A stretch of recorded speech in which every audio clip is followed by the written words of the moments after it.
Many of us have pets of some kind. Most people, when they hear the word pet, they associate it with a dog or a cat or a fish.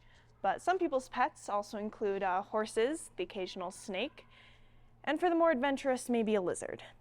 But I'm going to start off with a story about my pets. I have a pit bull right now, but my first dog was also a pit bull. Her name was Chloe. We got her around 7 years ago, and she was the first pet I'd ever had. So I was super enthusiastic about learning everything about how to take care of a dog, how to work with dogs, all that. But after around 3-4 years of us having her, we noticed that she started to get very wobbly. She was having a hard time keeping her balance, she was having a hard time standing up, running around the yard, playing fetch, all that. So we took her to the vet. We took her to a lot of vets, actually, and eventually they came back with a diagnosis known as Cerebellar Cortical Degeneration, or that's fancy for your frontal lobe dying. In essence, all of her balance was going away because her frontal lobe was degenerating very quickly. And at the time, we were not given a very long time span of which we would have her, but we actually ended up having her for around 3 or 4 years beyond what the time we were given. And through this, this was when it really stuck with me that I wanted to do something with medicine, something in the sciences. Growing up, I always loved all animals. Whenever we went to the zoo, the aquarium, whatever it was, I loved it, including the snakes in our window well, which my mom didn't appreciate that much. But especially after that experience with Chloe, I realized that I had a God-given passion for animals. I had a God-given passion to care for them, to treat them. Psalm 145 verse 9 says, "The Lord is good to all, and his mercies are on all his works." Animals are included in God's good works. When he created them, he said, "This is good." We as humans are called to care and treat our animals because they're given to us by God to look over. Our treatment of animals honors God's work and his craftsmanship. Okay. And we show our love through God through how we treat his creation. And in my case, I want to show my love through God for how I treat his animals, which I view as some of the most beautiful of his creation. Proverbs 12:10 says, "The righteous care for the needs of their animals, but the kindest acts of the wicked are cruel." There we go. For me, treating God's animals, like I said, respects God's craftsmanship and reflects his love for him. Throughout this capstone process, I've had a lot of lessons to learn. Some of them have been good, some of them have been a bit harder to swallow. But one of them was that I had to have a God-given passion for animals to persevere to success. At the beginning of this capstone project, I had a very tough go of it. I started out very enthusiastic. I knew what I was going to do pretty early on, but then the time came for an interview and experience component. And no matter what I did, I couldn't find anyone to let me interview them or shadow them. Either they just wouldn't respond to my emails and my texts, or because of COVID, they couldn't have me in their offices. And it got to the point where I needed an extension for both projects because I just couldn't find anyone. And then eventually, finally, one of my mom's friends actually reached out to me. Her name's Miss Brackpool, and she's a mobile on-call vet, and she said that she'd be willing to have me interview her. And I was like, okay, this is great. This is going to be amazing. And then she nearly got her thumb bitten off by a horse, so I thought that that would be the end of it. And then the stress just kept building because I wasn't sure what to do with this capstone project, and I actually considered changing my topic. Just to make it a bit easier on me, I thought it would be easier to change a topic than to keep with it. However, finally I got both of my components done in the same week. Miss Dawn actually got back to me and said she would love to have me interview her, so I was able to get my interview done with her, and I was able to go and shadow an orthopedic surgeon over at Fox Hollow Animal Hospital. Even though it really wasn't great in the moment, I came to realize that my passion for animals was something that I needed to stick with, and I was really glad I did because, if anything, it made both my experience and my interview so much richer because I was 2 times as grateful to the people who'd given me that opportunity. The next thing I learned was that not all fields of study are made equal.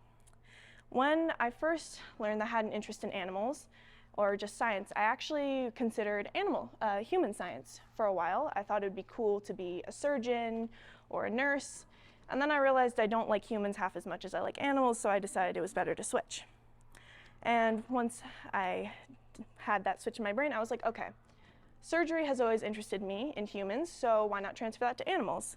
So I became most interested in an orthopedic veterinary surgeon, which is soft tissues and bones. So that, for instance, is an example of what orthopedic surgeons deal with. It was the most interesting to me at the time, and it paid very well, so it seemed logical to me to go into that.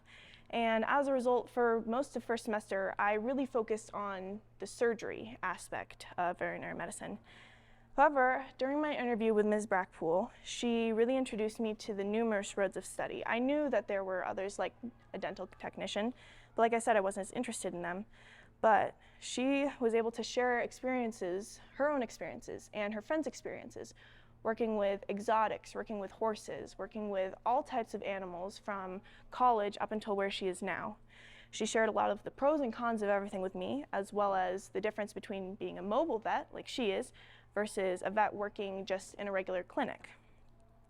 And like I said, when I first started Capstone, I was mainly focused on surgery, but the more I talked to her, the more I realized that surgery wasn't the end-all be-all of veterinary medicine. And if I really wanted to stick with my passion of animals, I had to stick with what I felt passionate about.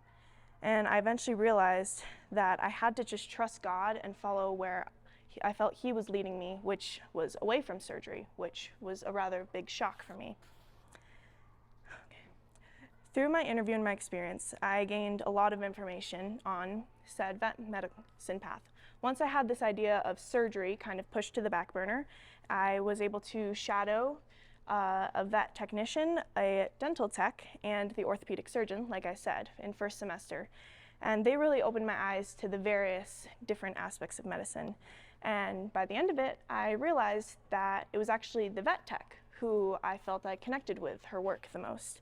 It was the most appealing to me because it was actually the one position that they had the most time spent with animals through recovery processes, preparing them for surgery, all that. They were actually the ones who got to interact with animals the most.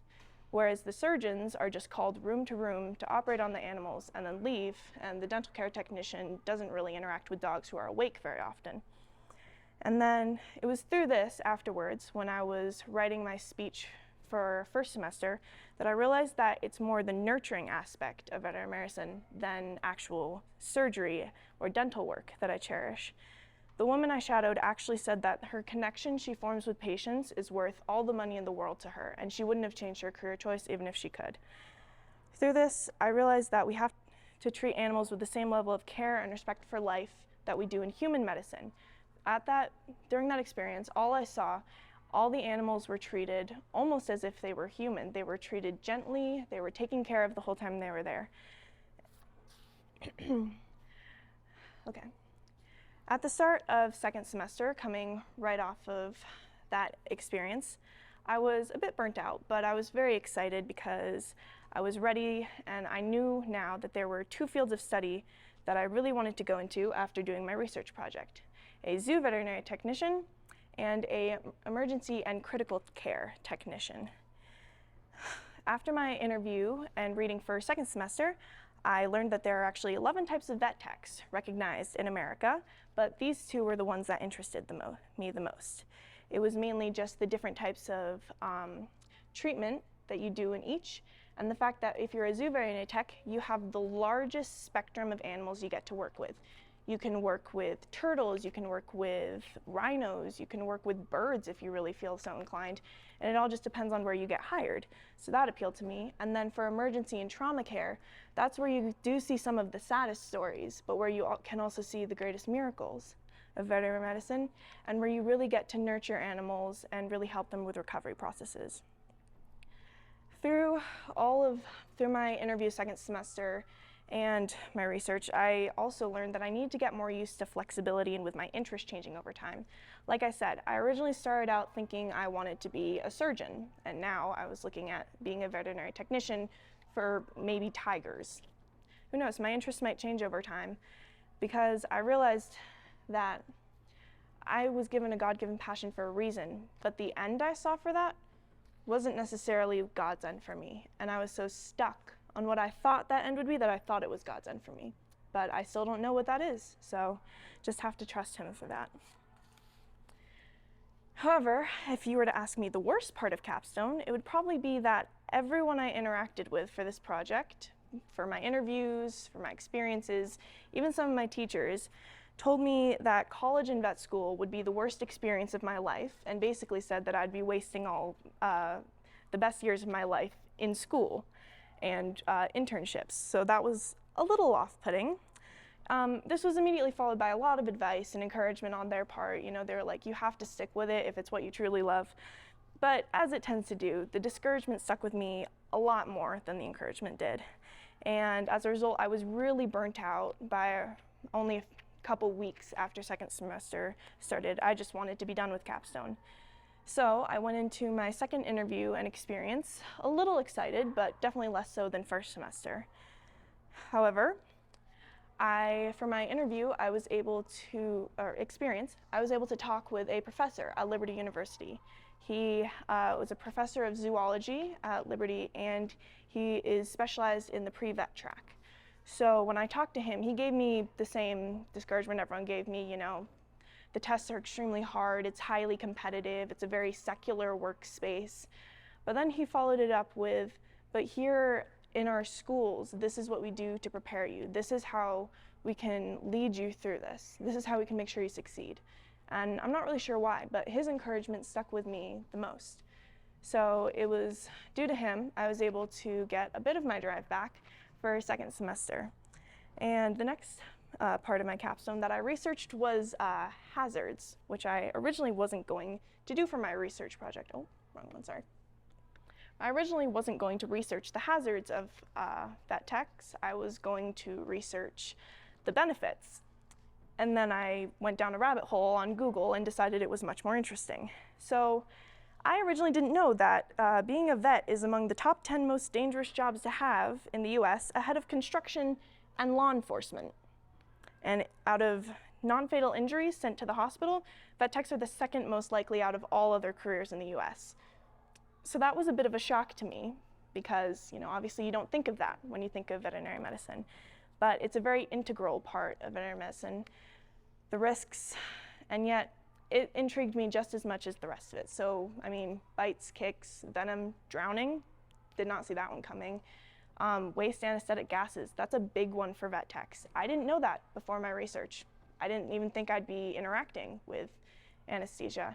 And radiation from x-rays, none of that even occurred to me before Capstone. Okay. At the end of my project, I was still pretty burnt out, but once we were all done and working on our visual aids and going over our speeches, it really just hit me how much this project has actually influenced me. My overall goal of this capstone starting out was just to research how to care for animals and possibly a future career plan. And while it still is about a future career plan, obviously that has changed substantially. And now my overall goal of this capstone is to show people how we can respect and honor God and His creation through how we care for His animals.